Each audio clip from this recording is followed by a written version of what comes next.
Previously on... Our resident catboy Raiden watches a live leak video in person. We fought a massive robot before killing it. I said before killing it. We kill it! The president loses a debate in the marketplace of ideas, and a Brazilian samurai femboy cuts off her arm while we're riding on top of a train. Truly, the most historically significant event to happen in Africa. We've all seen this before, so how about a flash forward?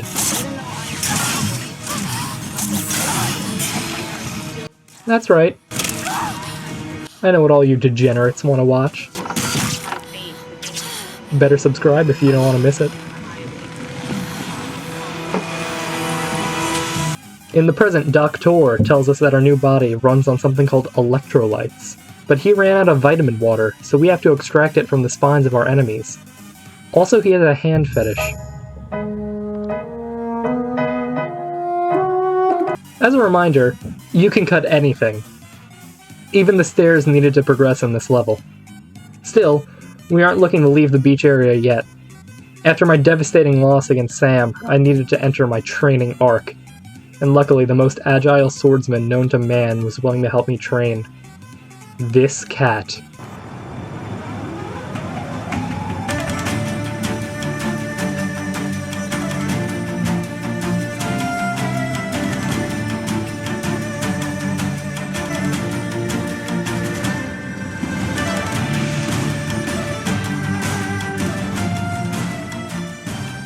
Thank you, Master.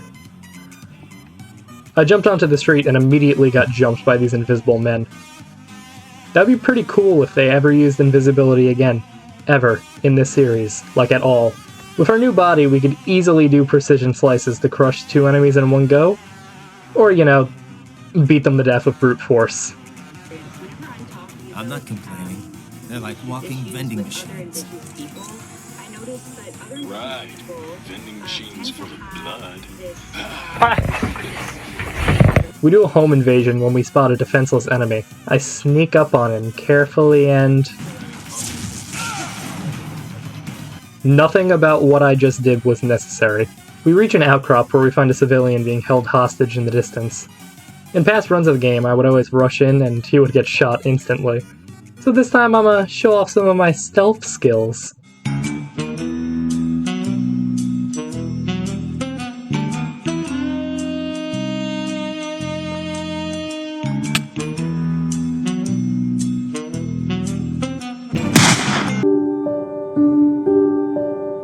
I turned the guards into minced meat and failed repeatedly to climb up to their friend.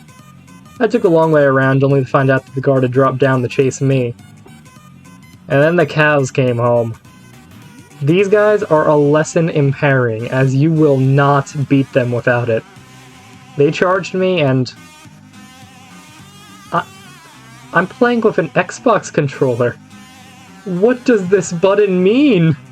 I spam every button I could find, and this time it worked. After that, I only needed to take out the grunts. The next section opens up, and I struggle to understand how to equip the rocket launcher. I tried to go for a sneak attack, but I have literally never snuck around in my life, so I got caught. This level is twice as hard as the last section, because there are twice as many cows after me. I couldn't get them to charge, which would have been an insta-kill by a parry, so I just kinda ran around for a while to tire them out. I got really bored and decided to call Doctor for advice.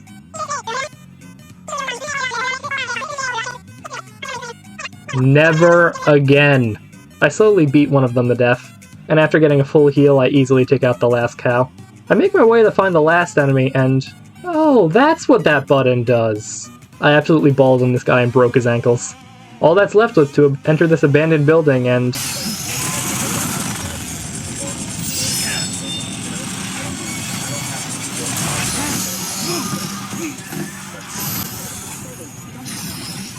And yeah, baby!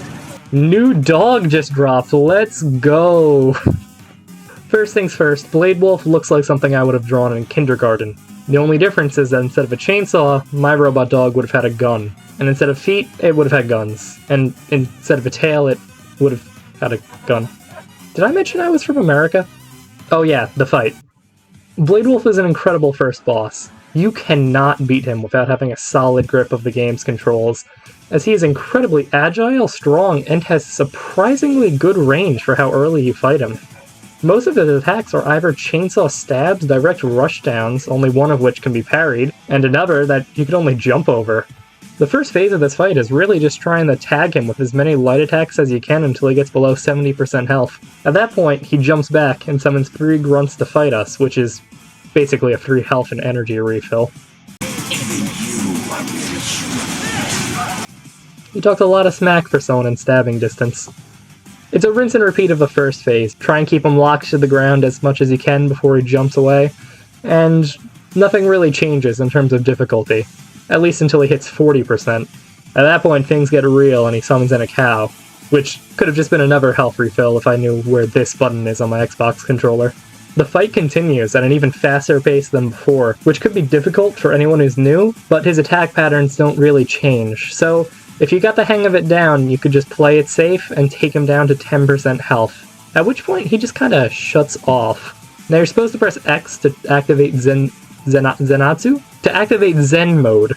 I can't really find that button on this controller, so I just kind of press every button I can one by one. I really just beat this poor dog around for a bit until I just gave up and went back to computer controls.